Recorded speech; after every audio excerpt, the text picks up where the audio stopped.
magandang hapon po sa ating lahat. Ngayon lang po ako nakabidyo mga tol. Kasi nahirapan po tayo magbidyo kagabi no. Kasi sobrang dami talagang kalaban. Sobrang dami talagang galit talaga sa atin no. Kung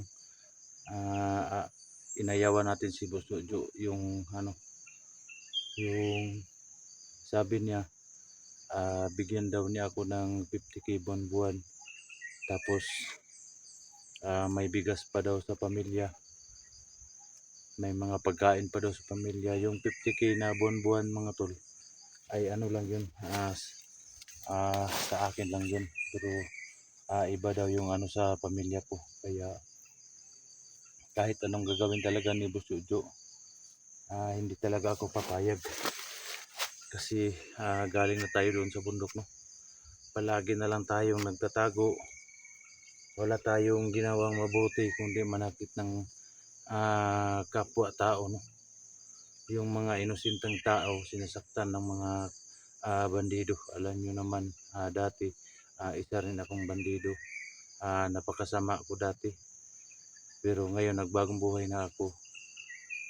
Talagang sinabi ko sa sarili ko na hindi na talaga ako babalik sa pagkabandido.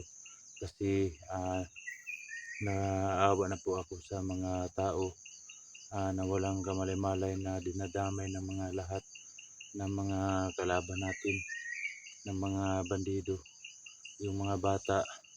Alam nyo naman no, lahat gagawin para lang magkapira yung mga bandido. Kaya mga alok ni Boss Jojo at ni Cesar sa akin, bigyan nila ako ng 50k buwan-buwan.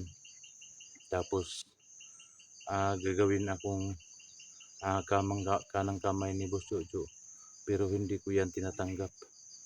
Tinanggihan ko yung alok nila sa akin. Kasi hindi ko talaga kayang ipakain sa pamilya ko yung yung pera na galing naman sa masama no. Masarap kainin yung pera kung galing naman sa pinaghirapan natin, pinagpaguran natin. So samahan niyo po ako ngayon mga tol sa aking pag-explore ngayon. Kasi hindi tayo nakabidyo kagabi kasi nahirapan po tayo no. Ulit-ulitin ko no, nahirapan po tayo magbidyo kagabi kasi napakarami talagang kalaban. Sobrang dami talaga. Hindi natin kaya kung may sagabal tayo no, mag video tayo no. Kaya hindi po ako nakabidyo kagabi. Pasensya na po no. Shout out kay Ma'am Patricia Ral, ma'am. Shout out ma'am. Maraming salamat ma'am sa lahat ng tulong niyo ma'am. Napakabait niyo ma'am no, sa amin ma'am. Shout out din kay Ma'am Marilyn, Ma'am Sir Gomez, Maris Vlog. Shout out Ma'am Jubilucero. Shout out sa lahat no. Ma'am Marcel Martinez, Jinky Piloni, Meridian Riviral, shout out no. Sa lahat ng viewers natin dyan, Luzon, Visayas, Mindanao, maraming salamat po sa inyong suporta. Na walang sawang suporta ninyo, napakabait po ninyo. At palagi po kayong nakasubaybay no. Sana hindi kayo magsawa mga tol no. Hindi kayo magsawang manood po sa ating mga video. Diyan lang po. Diyan lang po tayo kikita sa ating mga video no. Masaya naman pong tanggapin yan tol kung may pera nga dumating sa atin, pinaghirapan natin no. Sa lahat ng mga OFW dyan nasa iba't ibang bansa no, shout out po lahat. At sana hindi kayo magsawang manood. Maraming salamat po sa suporta na walang sawang suporta sa hindi kayo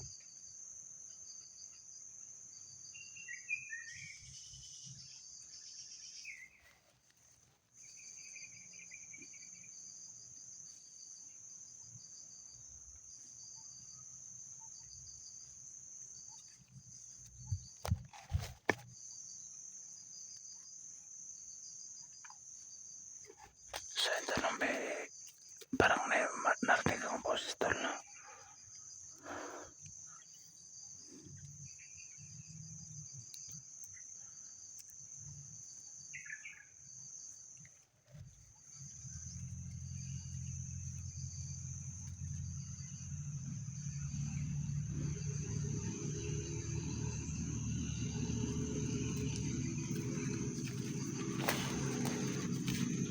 ayan, Jo, makita mo ang video na to. Hindi ko tanggapin yung alok mo sa akin na 50k. Hindi ko kailangan pera mo. Kailangan ko ikaw para magkaharap tayo. Cesar 54. Saka Boss Jo, inahamon ko kayo. Barilan tayo. Kung makita nyo tong video na to. Magpakalalaki kayo tol. Baban kayo ng patas. Huwag niyong idamay yung mga pamilya ng mga hunters. Hindi ako natatakot sa inyo. Yan, tandaan nyo. Boss Jo at Cesar.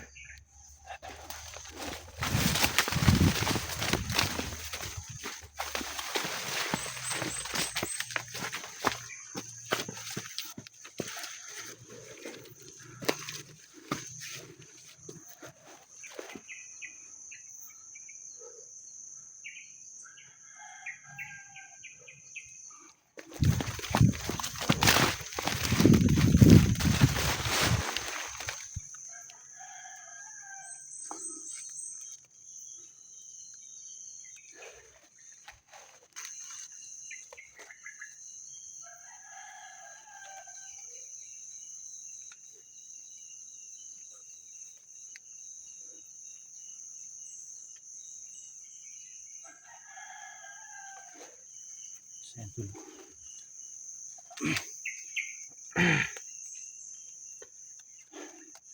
Meron narinig tayong boses dito.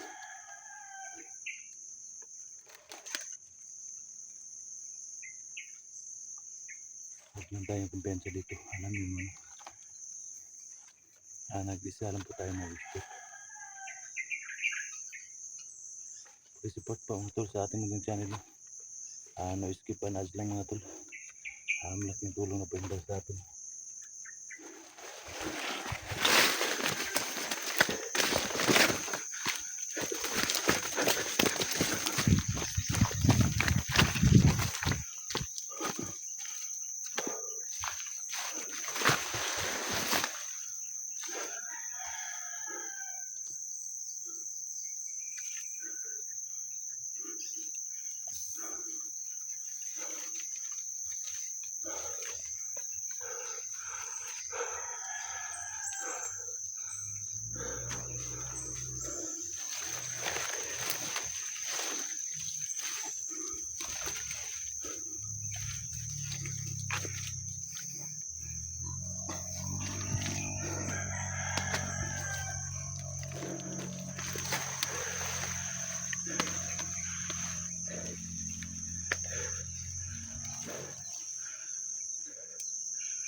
Boses na narinig ko na kanina tol. May mga tao pala dito. May mga dalang baril. Alam kong ako talaga ang hinahanap nila Boss Jo.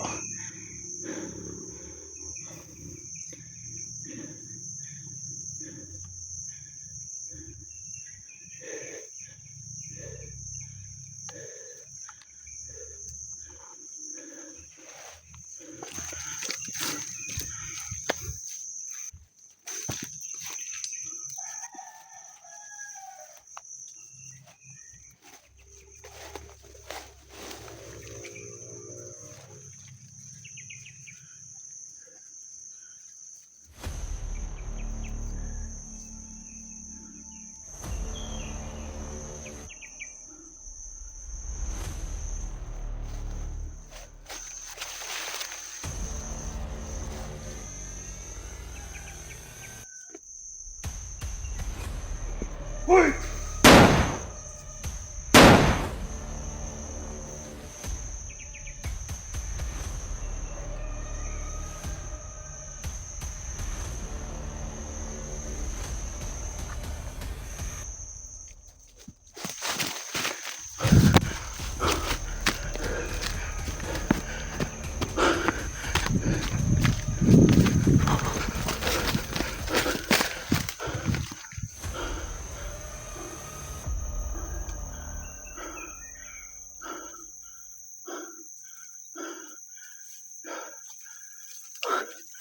Grabe, sobrang dami talaga nila dito.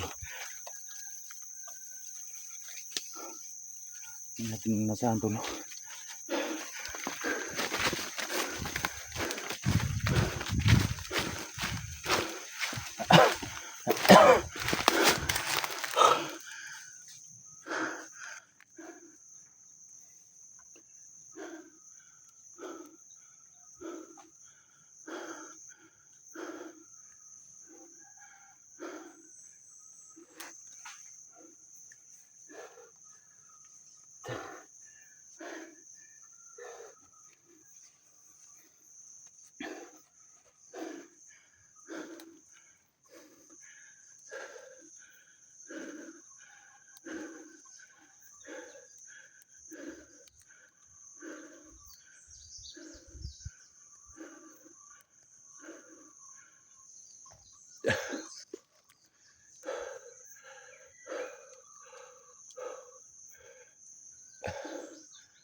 Duwag talaga si Boss Jojo. Alam niya may number siya sa akin. May cellphone ako. Pwede niyang tawagan. Pero hindi siya tumatawag. Yung mga tauhan lang niya, inutusan niya para gantihan ako. Kasi marami daw akong nailigtas ng mga bihag. Nagagalit si Boss Jojo sa akin.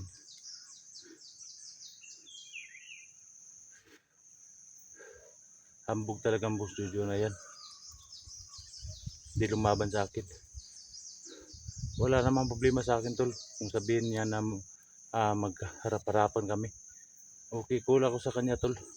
Hindi ako natatakot sa kanya. Kahit na silang dalawang Cesar. Dalawa sila. Ako lang isa, hindi ako natatakot sa kanila. Pero sila ang duwag. Sabi pa ng mga tauhan nila, tol, idadamay daw nila yung pamilya ko. Pag hindi ako pumayag sa gusto nila, no.